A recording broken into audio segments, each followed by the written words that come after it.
Again, the devil taketh him up into, stop, not towards, into. The devil taketh him. Who is the him? Your Jesus. Taketh him into an exceeding high mountain.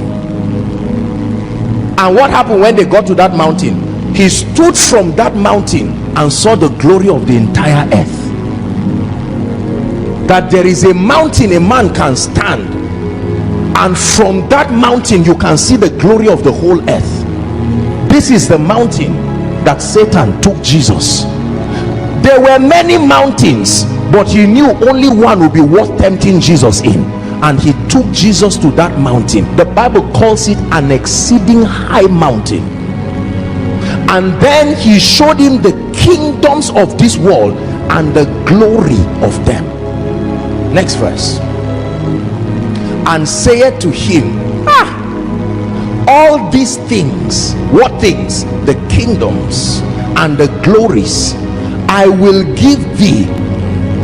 So Satan is negotiating a transaction here, but there was a location. He said, Jesus, I want to talk to you, but let's go up the mountain. We don't do these kinds of discussion on a plain land. He took him to an exceeding high mountain where it was only two of them, and then he says, this is, I want to give. That one is a deception, because when you give something and demand something, is not giving, it's business. He used a very deceptive terminology. He says, I will give thee if thou will fall down. I will give you pure water if you will give me 100 naira. Is that charity? No. Satan is negotiating something with Jesus, your Jesus. And look at the interesting system. He starts by marketing something for him. He says, before we talk, see first, so that you will believe me. Look at the kingdoms, and then look at their glories, the wealth.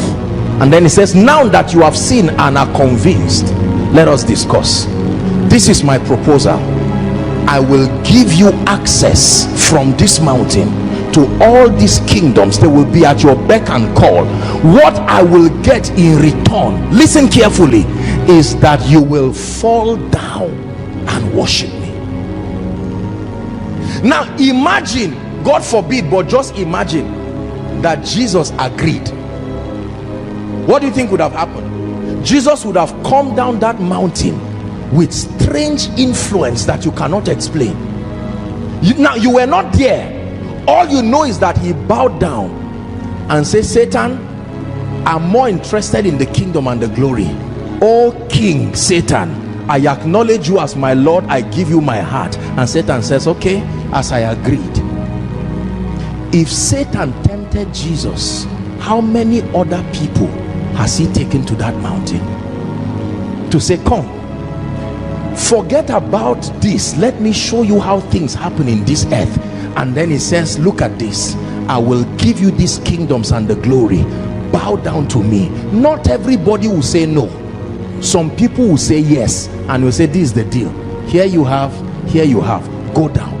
Immediately they go down. In 2 months their albums are all over the world, regardless of what they sing. And you say, my God, this guy is so skilled. No, something happened up the mountain. I pray that God will open your eyes to understand what I'm teaching you tonight. There are certain dimensions of the supplies of God that cannot happen by doing business with men. You must do business with spirits. I cast my crown before, listen, the highest royalty. Remember, that's what Satan wanted.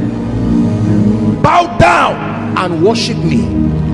Satan has been obsessed with allegiance and loyalty. The kingdoms did not mean anything to him. The glories did not mean anything to him. But he knows that it is the system that men need, And so what he decided to do was to make sure that he has control of those systems, and then he will continue to call men to say, let us negotiate. What shall it profit a man if he gains the whole world? Question: where did that business happen that he gained the whole world? Because that is a business terminology. What shall it profit a man if he gains the whole world? Where is the law? Show me where men gain the whole world. Do they gain it in a bank? Do they gain it in an investment house? Show me where men gain the whole world and give up their soul. That business, when you get there, the commodity is your soul versus the world, not your product. Your soul and the world. Your soul and the world. Your soul and the world. Your soul and the world. So you now know that it says, I wish above all things that you prosper, but I hope your soul too was not lost while you are prospering. I hope that the way you prospered was God's own way. I know how you are prospered. When your soul does not prosper, it was exchanged for your wealth. Sit down, sit down, sit down. Yabone nakao sujada nena sarkin salama sarkin ajanta. My concern is not your prosperity. I can know what kind of exchange happened by looking at your soul. Immediately I look at your money, the next thing I should look at is your soul. If I find out that your spiritual life went down, there was an exchange that happened on the mountain. Whether you are aware or not, you have followed a system that has sold your soul.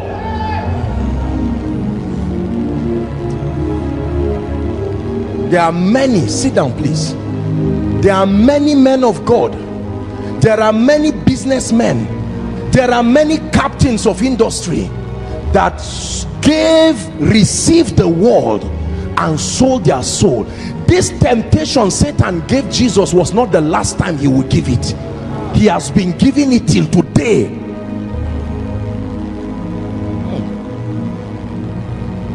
So he says, I wish above all things that you will prosper, but I will know how the prosperity came, not by looking at the money, but looking at your soul.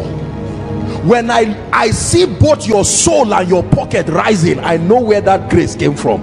It can't be the devil. The devil will never allow your pocket and your soul to rise at the same time.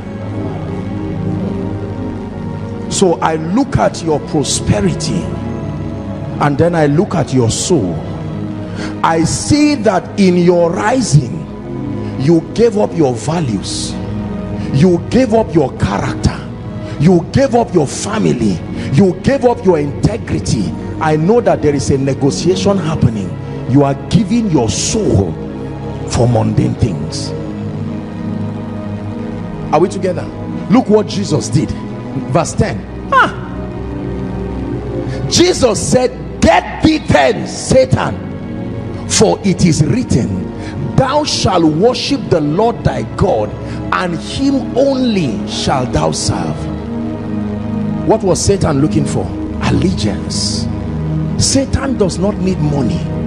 He does not want money. So apostle, why is it that there is difficulty in meeting our bills at home? Satan knows that men cannot endure hardship indefinitely, so he manipulates the economy and waits for you on that mountain. He knows that when the pain becomes too much and your church cannot build, the pastor will say, I thank God for this, but I prophesy, Sam, bring 1 million. Remember, that's not how he started, but because of the pain, we need money. Generator needs to be fueled fast. And now I'm at a point, we brought a man of God abroad and we cannot pay him. So Sam, bring 1 million, bring 2 million. So I see the church's financing rising, but I look at the soul of the members. So I know that an exchange has happened. The pastor negotiated an exchange. I'm not saying this in a critical way. The greatest dread of Satan is that you prosper while your soul prospers. What then is his gain? Think how annoying it will be for me as a businessman. This is what I'm selling. Look up, please. And then I see you hold both money and my product. Are you getting what I'm saying now? Now you think what that would do to me. My advantage has been ruined. You have shown me I don't need you. That's the statement that this is happening. And so when you can have a prosperous soul and you are empowered economically, are we together? You get up in the morning and say, my children, we are waiting upon the Lord today, yet the increment in the school fees does not affect the prayer because the resources are there. Glory be to God. Satan says, what then is my entry point in this family? Thank you. Is God speaking to someone? What shall it profit a man? Please listen to this message, because I promise you, every one of us, you will climb that mountain. I got, listen, you may climb that mountain and come back with wood, or you can climb that mountain and come back as a soulless person. That on that mountain, Satan will give you mundane things, and after 30 years of wealth and after